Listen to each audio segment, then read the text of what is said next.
তাহলে আপাতত এন্ড, মানে বুঝলে না?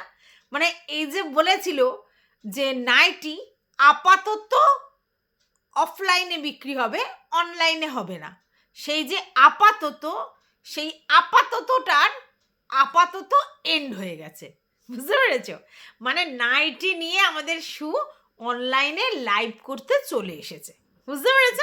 হ্যাঁ আমরা জানি, মানে আমি জানি তোমরা খুব বুঝতে পেরেছ। ব্যাপারটা হচ্ছে দেখো, আবার দর্শকের ঘাড়ে বন্দুক। কি হলো যে আমি অফলাইনেই নাইটি বিজনেস করব ভেবেছিলাম, ঠিক আছে, কিন্তু তোমরা এত করে চাইছো, এত করে চাইছো যে আমি অনলাইনে লাইভে নাইটি দেখাই, তাই আমি আর নিজেকে কন্ট্রোল করতে না পেরে আমার নাইটির সমাহার নিয়ে তোমাদের সামনে অনলাইনে চলে এলাম। হ্যাঁ, এবার দেখো দাম কিন্তু ভ্যারি করবে, কারণ তখন আমি যে দামটা বলেছিলাম সেটা ছিল অফলাইনের দাম, আর এখন আমি যে দামটা বলছি সেটা অনলাইনের দাম। হতে পারে সেটা গলা কাটা, তো কি হয়েছে? আমি তো তোমাদেরকে বলেইছি, দেখো এখানে কোনোভাবেই শিপিং ফ্রি হয় না। শিপিং নিয়েই আমরা বলি শিপিং ফ্রি, অ্যাকচুয়ালি ওর মধ্যে ইনক্লুড করে দিই আমাদের শিপিং চার্জটা। হ্যাঁ, এটা তো সবাই জানে, সবাই জানে একটা জিনিস আমি দূর দূরান্তে পাঠাবো, তো আমি শিপিং চার্জ ছাড়াই পাঠাবো? আমি তার ঘরের খেয়ে পরের মোষ তাড়াতে আসিনি, মানে বোনের মোষ তাড়াতে এসেছি কি? তা তো নয়, কিন্তু লভ্যাংশটা সেই লেভেলে রাখবো, এটা কিরকম কথা? কারণ দেখো মার্কেটে বাজার দর নাইটির সবাই জানে, ঠিক আছে, এইবার তুমি তার সঙ্গে যদি শিপিং যোগ করো তাহলেও কত হয় সেটাও লোকে বোঝে, ঠিক আছে, কিন্তু এখানে 400 টাকার যে নাইটি দেখানো হচ্ছে, অন্য এক নাইটি বিক্রেতার সঙ্গে 50 রুপিজের তফাৎ। বাটিক প্রিন্টের যে নাইটিগুলো দেখানো হচ্ছে, তো সেই নাইটিগুলো অন্য একজনও আজকেরই বাটিক প্রিন্টের নাইটি দেখাচ্ছিল, তো সেই দুটো নাইটির মধ্যে মোমবাটিক যেটা ছিল 50 টাকার তফাৎ, কেউ নিচ্ছে 345 টাকা, কেউ নিচ্ছে 400 টাকা। তাহলে এই 50 টাকার ভ্যারাইটি কেন? সেও তো শিপিং দিয়েই লোকের কাছে পাঠাচ্ছে, তাই তো, সেও কিন্তু শিপিং চার্জ নিয়েই লোকের কাছে পাঠাচ্ছে। তাহলে সে যদি কোনো জিনিস 345 টাকা নেয়, অন্য কেউ যদি সেম জিনিস 400 টাকা নেয়, তাহলে কেমন হয়? এবার বলে কাপড়ের কোয়ালিটি বোঝা যায়, জানো তো, যারা বাটিক প্রিন্টের নাইটি ফাইটি নেয় তারা জানে যে কোয়ালিটি কি। একটা হচ্ছে বাটিকের ছাপা, যেগুলো 150-200 টাকায় পাওয়া যায়, বাটিকের ছাপা আমার একটা রয়েছে, আমি ভেঙে তোমাদের দেখাবো, একেবারে পাতলা নাইটি, 200 টাকা না 150 টাকা দাম নিয়েছিল, এখন মনে পড়ছে না, অনেকদিন আগে কিনেছি। সেই 150-200 টাকার নাইটি কিন্তু বাটিকের যেটা, সেটা কিন্তু পিওর বাটিক নয়, তার কাপড় পাতলা এবং সেই কাপড়ে কিন্তু শুধু জাস্ট প্রিন্ট করা। আর একটা রিয়েল বাটিক আমি একটা লাল কালারের পরি, তোমরা দেখেছো নিশ্চয়ই, সেটার দাম কিন্তু আলাদা, দুটো ডিফারেন্ট, ঠিক আছে, কিন্তু একই মানে জিনিস যদি দুটো মানে সেলার দু রকম দামে বিক্রি করে, প্রায় 50-55 টাকার হেরফের হয়, তাহলে কি সেই সেলার বিনা লাভেই বিক্রি করে দিচ্ছে? তা তো হয় না। তাহলে বোঝা যাচ্ছে কিভাবে আমাদের করার চেষ্টা করা হচ্ছে। যাই হোক, আমি আগেও বলেছি একই দোকান পরপর পরপর বিরাজমান থাকে, তারপরেও কি তাদের সেল হয় না? হয়তো, যেমন ধরো গয়নার দোকান, যেমন ধরো শাড়ির দোকান, ইমিটেশন দোকান, পরপর পরপর অনেক থাকে। এবার যে যার কেরামতিতে, যে যার ক্যাপেবিলিটিতে মানে সেল করে, ইনকাম করে, সেটা তার কেরামতি। আজকের দেখি শু বলছে যদি কারোর কাছে পুঁজি থাকে এবং তার মধ্যে কাজ করার ক্ষমতা থাকে, তাহলে সে অবশ্যই একই বিজনেস শুরু করতে পারে, তাতে তো অন্য কারো রাগ হওয়ার কিছু নেই। আমারও তো সেটাই বক্তব্য। আমি তো প্রথম থেকে বলে এসছি, মারুর বেলাতে আমি প্রথম থেকে বলে এসছিলাম যে ম্যান্ডির পুঁজিতে, ম্যান্ডির কেরামতিতে ভিডিও করে তোমার বিজনেস করছে, আর মারুর কেরামতিতে করবে। মারু যদি মনেও করে যে ম্যান্ডুর বিজনেসটা ধরবে, তাহলে মারু যদি সেই লেভেলের পেশেন্স রাখে, সেই লেভেলের কাজ করে, সেই লেভেলের পরিশ্রম করে, সেই লেভেলের পুঁজি লাগায়, সেই লেভেলের দর্শকদের সঙ্গে তার ইন্টারাক্ট হয়, তাহলে সেও বিজনেসে লাভ করতে পারে। এটার কি অসুবিধা আছে? কিন্তু না, প্রবলেমটা অন্য জায়গায় ছিল। তোমরা তো সবাই অনেক বোঝো, এটা তো জানো। সেই সময় মারু কিন্তু কোনো নাইটি বা কুর্তি বা যাই বিক্রি করতো সেগুলোর দাম বলতো না, শুধু বলতো হোয়াটসঅ্যাপে এসো তোমাদেরকে দাম বলছি, হোয়াটসঅ্যাপে এসো তোমাদেরকে দাম বলছি। যখনই কেউ হোয়াটসঅ্যাপে এসো দাম বলছি, তার মানেটা কি? তার মানে এক একজনকে এক এক রকম দাম বলবে, ভ্যারি করবে, এক একজনের দাম এক এক রকম, ঠিক আছে? প্রথম। দ্বিতীয় কথা হচ্ছে সেইখানে মানে ফিক্সড রেট কিছু নেই, কাউকে 330 বলছে, কাউকে 350 বলছে। এবং এই কথাগুলো ভিউয়ার্সরা কিন্তু বারবার বলেছে যে আমরা 4বার 4 রকম মোবাইল থেকে ফোন করেছি, 4বার 4 রকম দাম বলেছে।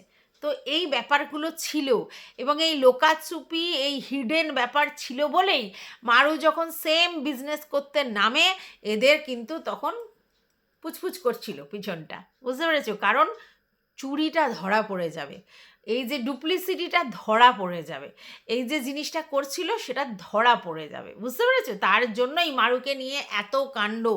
স্যান্ডি তো মারুকে সহ্যই করতে পারে না, কারণ মারু বিজনেসে থাবা বসিয়েছিল। আর এখন অনেকে দেখি বলছে যে তুমি কি কনসাল্ট করেছো ম্যান্ডির সাথে, তারপরে বিজনেস করছো? বলছে যে ওসব চিন্তা তোমাদেরকে করতে হবে না, ও ওর মতো করে বিজনেস করছে, আমি আমার মতো করে বিজনেস করছি। এক্স্যাক্টলি, বিজনেস যে যার নিজের পুঁজিতে দক্ষতায় বিজনেস করবে। তাই ওর থেকে পারমিশন নেওয়ার কি আছে? বলে কয়ে নামতে হবে কেন? আমার ইচ্ছে হয়েছে আমি বিজনেস করব, আমি কারোর সঙ্গে বন্ধুত্বপূর্ণ সম্পর্ক বা দিদি ভাই বোনের সম্পর্ক পাতিয়েছি মানে আমার বিজনেস করার আগে তাকে তার কাছ থেকে পারমিশন নিতে হবে বা তাকে জিজ্ঞেস করতে হবে, এরকম তো কোনো মানে নেই। আর মারুর ক্ষেত্রেও তাই, সেম জিনিসটাই। তাহলে মারুর বেলায় এত লাভা উদ্গীরণ হলো কেন? এমন কেন হলো যে ওকে এক্ষুনি নির্মূল করতে হবে, ওকে এক্ষুনি খেদিয়ে দিতে হবে, রিলেশন রাখা যাবে না? বেইমানিটা কি করেছিল মারু? বেইমানিটা মারু কি করেছিল? আগে ভাগে না বলে ও ওর মতো করে বিজনেস করছিল বলে, হ্যাঁ, ওদেরকে না জানিয়ে একই বিজনেস করছিল বলে। তো ওদের দম নেই? কোথায় মারু আর কোথায় ম্যান্ডু? কোথায় মারুর 70,000 চ্যানেল হয়েছে কিনা জানি না, সেখানে ম্যান্ডুর 4 লাখের চ্যানেল, দুটো এক হলো?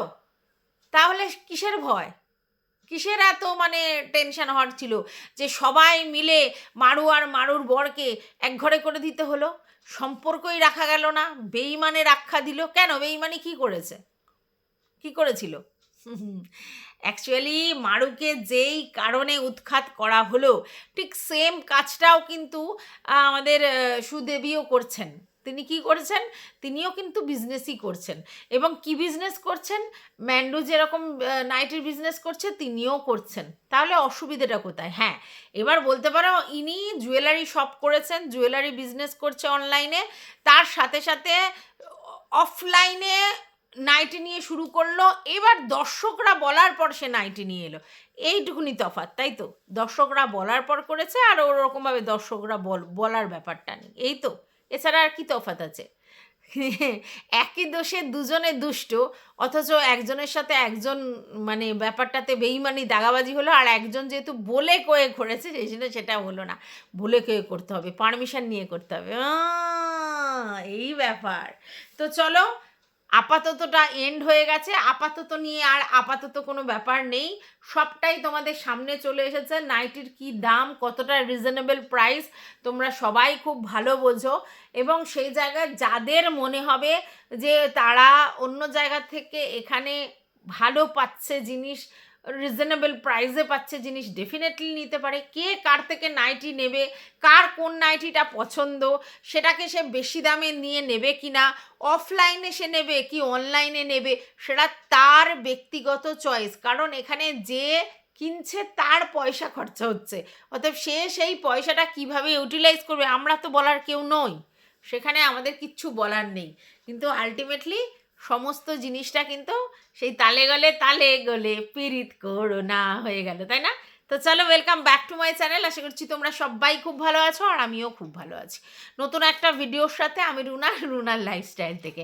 এত নখরা করার কি আছে ভাই? আমি বিজনেস করব, আমি পুরো লেডিস কর্নারে বিজনেস করব। আমার হাজব্যান্ড মলে চাকরি করেন, অতএব জামা কাপড়ের কোয়ালিটি সম্বন্ধে সে ওয়াকিবহাল।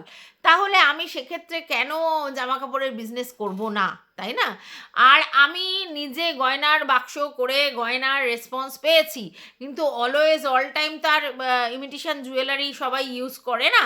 তাহলে আমি যদি ডেলি ওয়্যারের জিনিসপত্র রাখি, তাহলে আমার দুদিক দিয়েই ইনকাম হবে, আর এটা করার তো কোনো অন্যায় কাজ নয়। আর আমি যখন একটা শপ নিয়েছি, তার ভাড়া গুনতে হবে, স্যালামি গুনতে হবে, তাহলে সেখান থেকে আমি যতটা পারি আমার পুঁজি লাগিয়ে আমি যতটা পারবো ইনকাম করে নেব।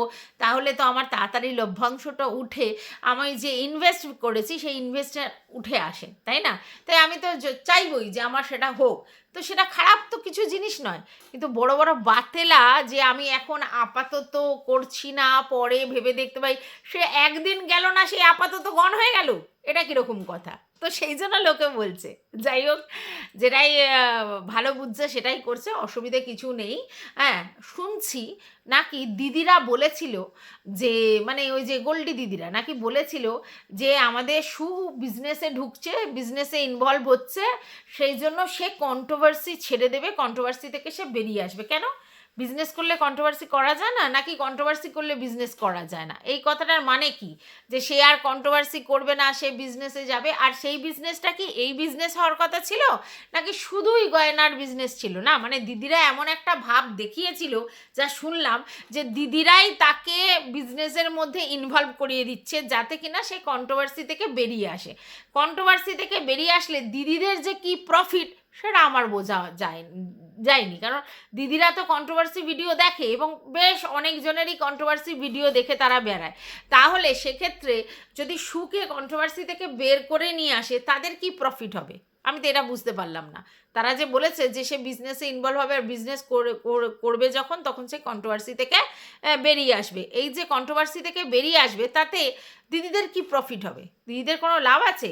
আর কন্ট্রোভার্সি একটা অন্য পার্ট, অন্য জোন, আর বিজনেস একটা অন্য পার্ট, অন্য জোন। কন্ট্রোভার্সি করছে মানে বিজনেস করতে পারবে না, বিজনেস করলে কন্ট্রোভার্সি করতে পারবে না, এই কী কেমন কথা? যদি তেমনই হয়, তাহলে আমাদের যে ম্যান্ডু রানী যে বিজনেস করছে, তার সঙ্গে সঙ্গে ব্লগিং করছে, তো ব্লগিংয়ের সঙ্গে সঙ্গে সে কি বিজনেস করতে পারবে না? সে যদি বিজনেসটা সেই জায়গায় দাঁড়ায়, তাহলে কি আর সে ব্লগিং করবে না? এরকম কোনো ব্যাপার আছে?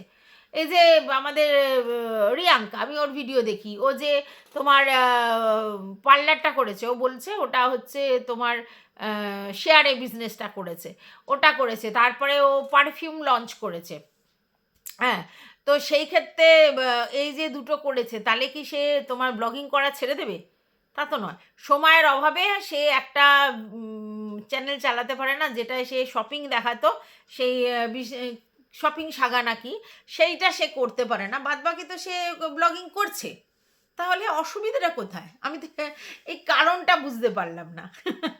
যাই হোক, আলটিমেটলি তার বক্তব্য যে যদি আজকের ম্যান্ডি গোল্ড জুয়েলারি বা গোল্ড প্লেটেড জুয়েলারি বিক্রি করে, তাহলে কি সে বাদ সাধবে? কেন বাদ সাধবে? বাদ সাধার কোনো প্রশ্ন নেই। যদিও ম্যান্ডি এরকম ধরনের কোনো হিন্টস দেয়নি। আলটিমেটলি দেখো, প্রথমে কি হলো, গয়না দিয়ে ভিউয়ার্সদের মনের মধ্যে ঢুকলো। এবার ও ভালো করে জানে যে গয়নার রেগুলার বেসিস কেউ নেবে না, তাই গয়নার দোকান করলো। কি বললো? অফলাইনে আমি আবার গয়না সেল করব, অনলাইন ছাড়াও, এবং একটা দোকান নিচ্ছি। সবাই অ্যাপ্রিসিয়েট করলো, অ্যাপ্রিসিয়েট করারই কথা। তারপরে কি হলো, বললো গয়নার সাথে সাথে আমি মানে স্টেশনারি গুডস রাখবো। সেটাও ঠিক, শুধু গয়না ওরমভাবে হয় না। তারপরে কি বললো, না 2-4টে নাইটি রাখবো। ঠিক আছে, তো যখন ঠিক ম্যান্ডির ব্যবসাটা একটু নিচের দিকে, ডাউনের দিকে যাচ্ছে, কারণ ম্যান্ডি দেখাতে পারছে না, না মানে সেইভাবে লাইভ করতে পারছে না, সেইভাবে সেল হচ্ছে, ঠিক সেই সময় পিক আওয়ার, চৈত্র মাসে সেলের সময় পিক আওয়ার থাকে এইসব নাইটি ফাইটি বিক্রি করার। দেন আমাদের সুদেবীর ঠিক রাইট টাইমে টুক করে গোলটা মেরে দিয়েছে, কারণ এই সময় নাইটি সেল হবে। আর এদিকে ম্যান্ডি বন্ধ করে রেখেছে, আর ম্যান্ডি আর শুয়ের কিছু ভিউয়ার্স আছে যেগুলো কমন, তো তাহলে হচ্ছে সেখান থেকে বেশ কিছু লোকজন ওর নাইটির দিকে ঝুঁকবে। আর এইটাই হচ্ছে রাইট টাইমে টুক করে বলটাকে ক্লিক করে দেয়া, কি তাই তো? তো যাই হোক, যে যার ক্যালিতে বিজনেস করবে, আমার আপনার কিছুতেই কিছু যায় আসে না। আর যে যার ইন্টারেস্টে নাইটি নেবে। এবার সব থেকে বড় কথা, নাইটি হোক, গয়না হোক, যে কোনো জিনিস যদি মানুষ বোঝে যে তুমি পিওর জিনিস দিচ্ছ রিজনেবল প্রাইসে, ঠিক আছে, মার্কেটের থেকে একটু বেশি দাম হবে, এটা খুব স্বাভাবিক, কারণ হচ্ছে শিপিং চার্জটা নেবে, কিন্তু তারপরেও যদি একটা রিজনেবল প্রাইসে তারা জিনিসপত্র পায় তাহলে কিন্তু তারা নেবে। তাতে যদি মানে মার্কেটের থেকে 50 টাকা বেশি হয় তাতে কোনো আপত্তি নেই। তো যাই হোক, একজন দেখি বলছিল যে নাইটিগুলো তুমি 400 টাকা দিয়ে বিক্রি করছো, সেই নাইটিগুলো আমি 250 টাকা দিয়ে কিনি। ভালো কথা। তখন সে বলল যে আর শিপিং চার্জটা কি? তো তখন বলল যে আর 50 টাকা শিপিং চার্জ, তাহলে কত হলো? 300 টাকা। তো তাকে বলা হলো যদি 50 টাকার মানে আর কি শিপিং করে দেখাতে পারে তাহলে সে আর কি ওই বিজনেসটা মানে তাকে দিয়েই শিপিং করাবে, এরকম একটা ভাব দেখালো। তো জানি না, আমি এই ব্যাপারটা আমার আইডিয়াই নেই, কারণ আমি তো এখনও অনলাইন বিজনেস শুরু করতে পারিনি। যদি কোনো দিন করতে পারি তাহলে আমি ডেফিনেটলি জানবো কোথা থেকে কি হয় না হয়। হ্যাঁ, তো এদের দেখে সত্যি কথা বলবো আমার কিন্তু মনের মধ্যে লাড্ডু ফুটছে। আমারও মনে হচ্ছে করবো নাকি, করবো নাকি, করবো নাকি, বিজনেস করবো নাকি। হ্যাঁ, মনে হচ্ছে, কারণ সবাইকে দেখলে দেখবে আমাদেরও একটু নাচতে ইচ্ছা করে, এ করছে, ও করছে, সে করছে, আমিও পারবো। ঠিক ইউটিউবের জার্নিটা আমার সেইভাবেই শুরু হয়েছিল। প্রথমে অন্য লোকেরটা দেখতাম, দেখে দেখে দেখে দেখে ভাবলাম ও সে যে কেউ এসে ইউটিউব থেকে টাকা ইনকাম করে যাচ্ছে, লক্ষ লক্ষ ভিউজ কামিয়ে যাচ্ছে, আর আমি 1000 খানেক পারবো না। তো চলো শুরু করি বলে শুরু করে তারপরে আজকের এই অবস্থানে দাঁড়িয়েছি। তো আমার মনে হলো যে সেদিন যে উদ্যমটা নিয়েছিলাম, আজকে 3 বছর পর এসে কিন্তু সেই উদ্যমটা সাকসেস। যাই হোক, কিছু তো ইনকাম করতে পারছি, প্রতি মাসে তো একটা করে অ্যামাউন্ট আমি নিয়ে যেতে পারছি, এটাই বা কম কিসের। ঘরে বসে কটা ভিডিও দেখে যদি নিজে একটা করে কথা বলে ভিডিও ইনকাম মানে প্রফিট করতে পারি, ক্ষতিটা কি আছে? এইবার এটা দেখার পর আমার মনে হচ্ছে, সবার বিজনেস দেখার পর, যে ঘরে বসে আমিও যদি কিছু পয়সা ইনভেস্ট করে আমার নিজের বক্তব্য দিয়ে রিজনেবল প্রাইসে কিছু বিক্রি করতে পারি, ক্ষতি কি আছে? যদিও একটা বিজনেস করা মানে তার আদ্যবাদ্য ছাদ্য সব জানতে হয়, মানে কোথা দিয়ে কীভাবে ডিসপ্যাচ হয়, কীভাবে নিতে হয়, কীভাবে কী করতে হয়, সবটা না জেনে তো করা সম্ভব নয়, তাই না বলো? তো সেই জন্য সবটা জানার পর যদি দেখি পারছি তাহলে করব। শুধু আমাকে তোমরা আমাকে আশ্বাস দাও যে হ্যাঁ তুমি পারবে, তুমি পারবে, তুমি পারবে। তাহলে আমিও শুরু করতে পারি, তাই না বলো? তো যাই হোক, যেটা অন্য একটা পার্ট হয়ে গেল। তো ভালোই লাগছে, আমার মজাই লাগছে, চারিদিকে শুধু seller seller seller seller seller, সবাই নাইটি বিক্রি করতে চলে গেছে। বেশ ভালো চারিদিকে নাইটি হচ্ছে, এবং আমরাও বেশ চারিদিকে খুঁজে খাজে রিজনেবল প্রাইসে জিনিসপত্র নিতে পারি, কারণ আমরা সবার লাইভ দেখবো, যেটা ভালো লাগবে সেটা দেখবো, দামটা রিজনেবল কিনা সেই অনুযায়ী নেবো, কি তাই তো? তো যাই হোক, কথাটা হচ্ছে, দেখো ভাই, তুমি বিজনেস করতেই পারো, তুমি তোমার মতো করে তোমার পুঁজি দিয়ে তোমার কারবার করবে, কারোর কিছু বলার আছে নেই। কিন্তু তোমরা অন্য লোকের বেলায় তাকে এক ঘরে করার জন্য কিভাবে উঠে পড়ে লেগেছিলে, তার বিজনেসের কথা বাদ দাও, তাকে তো পুরো রানাঘাট ছাড়া করা হয়েছে, প্লাস তাকে এক ঘরে করার চেষ্টা করা হয়েছে। যদিও তারা পেশেন্স রেখে তাদের মতো করে এগিয়েছে, তারা তাদের মতো করে রয়েছে, তারা তাদের মতো করে লাইফে সুখী আছে। না, আমি বলছি না তারা কোনো ভুল করে না, তাদের ভিডিওতে কোনো ভুল দেখা যায় না, আমি 100 বার তাদের নিয়ে নেগেটিভ কন্টেন্ট করি, কিন্তু যেখানে অন্যায় করা হয়েছে সেটা তো বলতে হবে। তাদের সঙ্গে তো এটা অন্যায় করা হয়েছে, তাদেরকে বেঈমান, দাগাবাজ, অনেক কিছু বলা হয়েছে। যেখানে সে ভিডিও ভয়েস রেকর্ড নাকি রেকর্ডার অন করে সেখানে ক্ষমা চাইতে গেছিলো। কেন রেকর্ডার অন করে গেছিলো? কারণ কেউ না কেউ তাকে বলেছিল ক্ষমা চাইতে, এবং সে প্রুফটা রাখার জন্য সেটা করেছিল। তো এরকম প্রুফ রাখার জন্য তো অন্য কেউ রেকর্ডিং অন করে তো তোমার ফোন করে, তাহলে সেইটাও তো সেই একই অপরাধ। তাহলে দুজনের জন্য দুরকম কেন? সেই রেকর্ডিংয়ের ভিডিওগুলোই তো পরে মানে ছেড়েছে, ভয়েস ক্লিপ ছেড়েছে প্রচুর, তাহলে সেগুলো তো এই ফোন থেকেই পাওয়া, তাহলে সেই রেকর্ডিং তো ছিল, সেটা ফোনে এখানে ফোন টু ফোন হয়েছে, আর ওটা ওখানে সামনাসামনি হয়েছে বলে রেকর্ডিং অন করেছে। দুটোতে একই অপরাধ, দুটোর বেলা দুরকম কেন? উত্তর নেই, উত্তর নেই, উত্তর নেই, উত্তর হলে তো মুশকিল হয়ে যেত।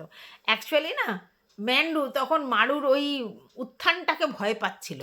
যেভাবে মারু সারভাইভ করছিল, যেভাবে মারুর ভিউজ হচ্ছিল, যেভাবে মারু ভিউজ গেন করছিল, যেভাবে মারুকে লোক পছন্দ করছিল, সেই উত্থানটা ম্যান্ডু নিতে পারছিল না। প্রচণ্ড হিংসুটে মানসিকতা ওর, যে আমার দৌলতে তুমি চ্যানেলটা এই জায়গায় নিয়ে গেছো আর তুমি আমারই সমকক্ষ হওয়ার চেষ্টা করছো, সেটি তো হবে না, তুমি আমার তলায় থাকবে, আমি তোমাকে তুলেছি। এই জায়গা থেকেই সমস্যাটা হয়েছিল। আর সেই জন্যই মারু আর মারুর বর একটু চালে ভুল করেছিল, আর সেই জায়গাটাতেই এরা এনক্যাশ করেছে। আর দিদিরা সেখানে জ্বালামুখী হয়েছে, দিদিরা সেখানে কান ভাঙচি দিয়ে দিয়ে জিনিসটা আরও খারাপ করে দিয়েছে, তাই রিলেশনটা খারাপ হয়েছে। তবে আজকের ডেটে আমার মনে হয়েছে যে এই যে মারুরা ডিট্যাচ হয়ে গেছে বা মারুরা এদের সাথে পাচ্ছে নেই, এটা খুব ভালো হয়েছে মারুদের জন্য। ওরা ওদের মতো করে লাইফস্টাইল করুক, যে যার মতো করে নিজের মতো করে চলুক, কারোর সাথে কারোর অত যুক্তি পরামর্শ রিলেশন কিছু রাখতে হবে না, রেখে তো সমস্যায় পড়া বা একে অপরকে সবসময় মানে ব্যাপারটাতে ওয়েলিং করে যেতে হবে, একজন ওয়েলিং করবে আর একজন অয়েল নেবে, দরকার নেই তো এত বাটারিং ওয়েলিং করে। ওরা ওদের মতো করে চলছে, ওরা ওদের মতো করে স্বাধীনভাবে চলছে। তখন রানাঘাটে থেকে ওরা অতটা স্বাধীন ছিল না, সবসময় ম্যান্ডুর উপর নির্ভর করে চলতে হচ্ছিল, সেটা তো এখন আর হচ্ছে না, ভালোই হয়েছে। তো যাই হোক, এবার কথা হচ্ছে যে আমরা কি দেখলাম, অনলাইনে লাইভে নাইটি দেখলাম, এবং যেই নাইটিগুলো একটা সময় 250 টাকা করে দাম বলা হয়েছিল, সেই নাইটিগুলোর কথা বাদ দিয়ে এখন নতুন নাইটি এসছে যেগুলো 350-400 টাকা করে দাম চাওয়া হচ্ছে, এবং বোঝাই যাচ্ছে যে অনলাইনের জন্য স্পেশাল দাম হয়েছে। তাহলে এত নাটক করার কি দরকার ছিল ভাই? বলাই যেতে পারতো যে হ্যাঁ আমি অনলাইনে করব, আমি আগে অফলাইনে শুরু করেছি, পরে অনলাইনে করব, কদিন পর করব বা আজকের করব কি কালকের করব বলে দেবো, ব্যাস হয়ে যেত। আপাতত করছি না, এই না সেই না, এত বলার কি আছে? আর কেনই বা বলার দরকার আছে যে না ওদের সঙ্গে আমার কথা হয়ে গেছে, সমস্ত কিছু হয়ে গেছে, এগুলো বলার কি দরকার ছিল? আমি আমার মর্জির মালিক, আমি কি বিজনেস করব, আমি কত টাকা ইনভেস্ট করব, আমার কি বিজনেসে লাভ হবে, আমি সেটা বুঝবো। আমি অ্যাজ আ বিজনেসম্যান তো আমি আলাদা, অ্যাজ আ ক্রিয়েটার আমি আলাদা, অ্যাজ আ বিজনেসম্যান আমি আলাদা, সেখানে সম্পর্ক তো দোহাই দিয়ে লাভ নেই, তাই না? আমি তোমাদেরকে আগেই বলি যে দেখো ইউটিউবে না ওইভাবে কোনো সম্পর্ক হয় না, একে অপরকে এখানে ইউটিলাইজ মেন্টালিটি। তো এখানে কিসের সম্পর্ক? একটা ব্লগারের সঙ্গে একটা কন্ট্রোভার্সি ক্রিয়েটার আমে দুধে কখনো মেশে না। হ্যাঁ মানে সে কি বলবো, মানে তেলে জলে কোনো দিন মেশে না। তাহলে কন্ট্রোভার্সি ক্রিয়েটার আর ব্লগারদের কখনো সখ্যতা হতে পারে না যদি না তাদের মধ্যে কোনো স্বার্থ থাকে, এবং ডেফিনেটলি তো স্বার্থ ছিল, ঠিক আছে, এবং সেই স্বার্থ দুজন দুজনকে ইউটিলাইজ করেছে। তো সেই স্বার্থ ফুরিয়ে গেলে রিলেশনশিপটা তো সেই জায়গায় থাকবে না। এবার আমাদের সামনে কি সেটা শো হবে? হবে না, কিন্তু আমরা তো বুঝতে পারছি কে কাকে কোন ইন্টেনশানে কীভাবে কি করেছে। এবং এই কথাও তো আমাদেরকে বলেছে যে ম্যান্ডির থেকে সে পরামর্শ নিয়েছে কিভাবে মাল পাঠাতে হয়, কিভাবে প্যাকিং করতে হয়, কিভাবে ডেলিভারি করতে হয়, কোথায় গিয়ে, সবটা অনেকটাই জেনেছে। তাহলে তো সবই জানা, তো কাজে কীরকমভাবে লেগেছে বুঝতেই তো পারছো। তো এখানে সবই এরকম। বাই দা ওয়ে, আমাদের বলল একটা সময় যখন ও ট্রিটমেন্ট করিয়ে আসার পর ওর নামে কেস কামারি হলো আর তার জন্য টাকা চাইলো, তখন বললো আমি নিঃস্ব, আমার কাছে কোনো পয়সা কড়ি নেই, তাই কেস লড়তে গেলে তোমাদের সাহায্যর দরকার। তাহলে যেই মহিলা তখন বললো যে সে নিঃস্ব, তার জন্য সে টাকা চেয়েছে এবং তার নাকি মাত্র 96,000 টাকা উঠেছে, তারপরে সে কেস লড়ছে, সে বাড়ি ভাড়া নিচ্ছে, সেই বাড়ি ভাড়া নিয়ে সেই যে প্রজেক্টটা হলো যে তোমার ফ্ল্যাট প্রজেক্ট, সেই প্রজেক্টে প্রায় তার 1.5 লক্ষ টাকা খরচা হয়েছিল, সে নিজে বলল। তারপরে এসে এই যে ঘরটা নিয়েছে সেই ঘরটাও তারা নিজেরা নিয়েছে, এবং সেক্ষেত্রেও বেশ কিছু অ্যামাউন্টের স্যালামি দিতে হয়েছে, ওই 1.5-2 মতো। আচ্ছা, তারপরে হচ্ছে আবার তাকে 1,75,000 টাকা দিয়ে ইন্টিরিয়ার করতে হয়েছে, ইন্টিরিয়ার 1,75,000 টাকা দিয়ে, মানে সব ভিতরে সাজাতে গিয়ে, ঠিক আছে। এইবার চিন্তা করো, তার মাল তুলতে হয়েছে, মেটেরিয়ালস তুলতে হয়েছে, সেখানেও বেশ লাখখানেক টাকার উপরে গেছে। হ্যাঁ, তাহলে তারপরে সে পায়খানা বাথরুম করেছে, ঘরে ডাইনিং টেবিল, এসি মেসি হেনা তেনা কিনেছে।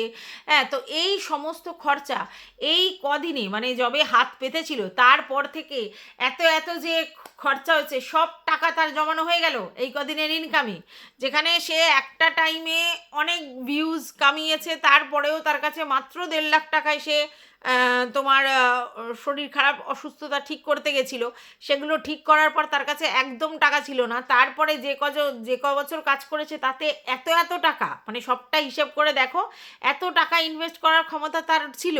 তাহলে এত টাকা জমানো কি এই কদিনে হয়েছে? তা তো নয়, কারণ ওর লাইফস্টাইল প্রচুর চেঞ্জ করেছে। তাহলে কিভাবে এত টাকা ও জমিয়ে ফেললো এই কদিনে? নাকি আগেই জমানো ছিল, শুধু জাস্ট তোমাদেরকে মুরগি করে টাকা চাওয়া হয়েছিল? এক্স্যাক্টলি। এখানে যারা ক্রিয়েটাররা যারা এরকমভাবে হাত পাতে তারা বেশিরভাগই বলে সিক্ত আমি রিক্ত আমি, আমার কিছুই নাই। কিন্তু তারপরে দেখা যায় ঝুলি থেকে বেড়াল বেরোচ্ছে। মানে তোমাদের টাকা নিয়ে যা করার হয়ে যাওয়ার পর দেখা যাবে লাখ লাখ টাকা তার ঝুলি থেকে বেরোচ্ছে এবং সে বিজনেস করছে, সে নিজের ঘর ডেকোরেট করছে, সে এটা করছে ওটা করছে, সব টাকা তাহলে তার বক্তব্য এই কদিনই ইনকাম করে বেরিয়েছে। মানে কিভাবে তোমাদেরকে মুরগি করে বুঝতে পারছো তো? হ্যাঁ, তার মানে তার টাকা নয় অলরেডি আগে জমানো ছিল, আর নয় তার এই যে পরে ইনকামে অন্য কোনো সোর্স আছে। তাহলে তাছাড়া এত টাকা ইনভেস্ট কি করে হলো এই কদিনে, তাই না? বুঝতে হবে বস, অঙ্কটা সবাই জানে, অঙ্কটা সবাই জানে, সবাই পারে, এত মানে ভেলকি দিলে হবে না। যাই হোক, সবই বোঝা যাচ্ছে, তলে তলে কি ছিল, কি হয়েছে, কতটা হয়েছে, কি প্ল্যান ছিল, সব বোঝা যাচ্ছে।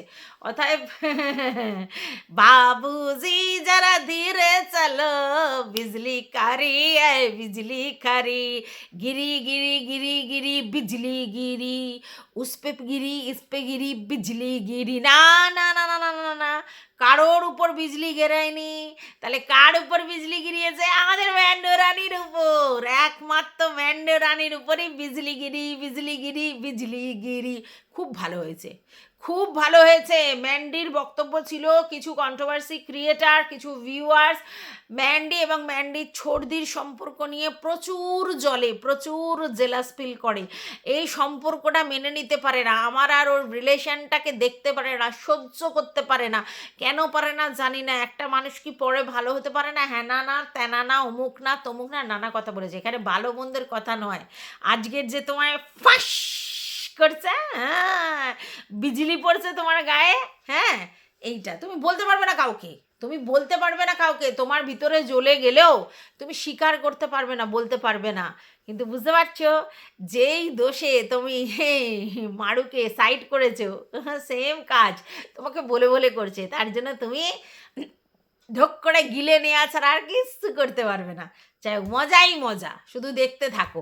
বাই দা ওয়ে, নাকি আবার লাইভে ঝগড়া হচ্ছিল, কোন ক্লায়েন্ট মানে কাস্টমারের সঙ্গে নাকি ঝগড়া করছিল। হ্যাঁ, নাকি ঝগড়া করছিল, যদিও আমার সেটা দেখা হয়নি, কি ঝগড়া, কোথায় ঝগড়া করেছে শুনলাম ভিউয়ার্সদের মুখ থেকে, যে নাকি ঝগড়া হচ্ছিল। কি নিয়ে ঝগড়া হচ্ছিল বুঝতে পারছি নি ভাই, তো খেলা জমে গেছে। আর এদিকে আমাদের ম্যান্ডু সে তো ফাটিয়ে দিয়েছে, হ্যাঁ, সানস্ট্রোক নিয়ে মানে এই রকম জ্বর অবস্থায় প্রত্যেকটা ভিউয়ার্সকে সেই লেভেলের উত্তর দিয়েছে, ঠিক আছে? মানে সে জঘন্যভাবে উত্তর দিয়েছে। আর তার বক্তব্য, দেখো কেন আমার ভিডিও, দেখো কেন আমার ভিডিও। আচ্ছা, কিছুদিন আগে বলছিল না আমি ভিউয়ার্স, নেগেটিভ এবং পজিটিভ ভিউয়ার্সদের জন্যই আমার ভিডিও বানাই, তাহলে আবার কিসের জন্য বলতে হচ্ছে দেখো কেন আমার ভিডিও, দেখো কেন আমার ভিডিও? হ্যাঁ, বেশ করি আমি এটা করি, বেশ করি আমি ওটা করি। তাহলে তারাও বলে বেশ করি তোমার ভিডিও দেখি, ভিডিও দেখবো আর তোমাকে এরকম কমেন্ট করবো, তুমি কতটা উত্তপ্ত হও দেখবো। তো যাই হোক, এই ভিডিওটা শেষ করছি, নেক্সট একটা ভিডিও নিয়ে আসছি অবশ্যই ম্যান্ডুর কমেন্ট বক্স নিয়ে। ততক্ষণের জন্যে টাটা।